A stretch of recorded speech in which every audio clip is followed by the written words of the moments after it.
Hi, this is James Byron. I'm the guitar instructor at the Asbury School of Music. Today we're going to talk about triads.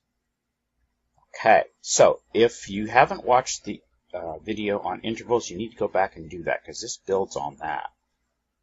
Okay, so what we talked about last time when we were using intervals is basically linear. In other words, see, this is a line. We're going this way. We're going horizontally like this. Okay, well today we're going to talk vertically. When you have more than one note playing at the same time, that's harmony. Okay, so we're going to talk harmony. So here we used our intervals in a melodic way. Now we're going to use it in a harmonic way. So we're going to start with C. C is our bottom note. We're going to call that the root of the chord. So from the root of the chord, we are going to go an interval of a third above that. So you remember from our last video, we're going to count C, D, E. Okay, so that's a third above the root. So now what we're going to do is we're going to build another note a third above that. So we go E, F, G.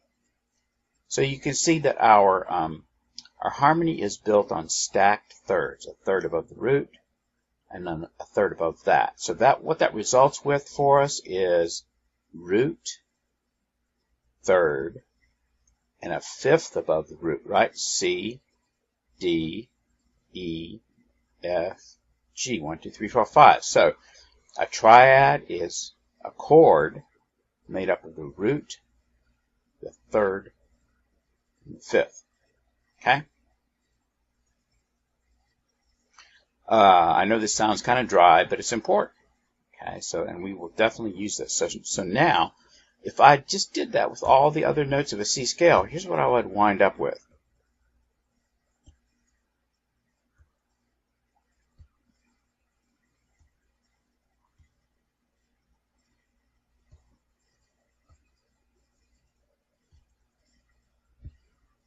Okay. So my first chord, or my one chord in the key, which is C, is a C chord. It's a major chord. So you can call it a C major chord. Most people would just call it C and omit the word major from that. The D chord is a D minor chord. Then we have an E minor chord, an F chord or F major chord, a G chord or a G major chord, A minor chord, and a B diminished chord. And this is true in any key. So right now we're in the key of C. So if I started on the note G, for instance, I went G, A, B, C, D, E, F, like that, right?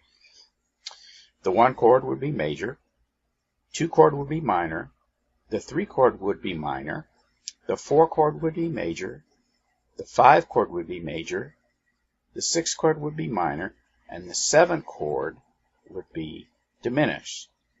Okay, well, of course this begs the question, well, major, minor, what's that? What's the difference between major and minor? What is that exactly?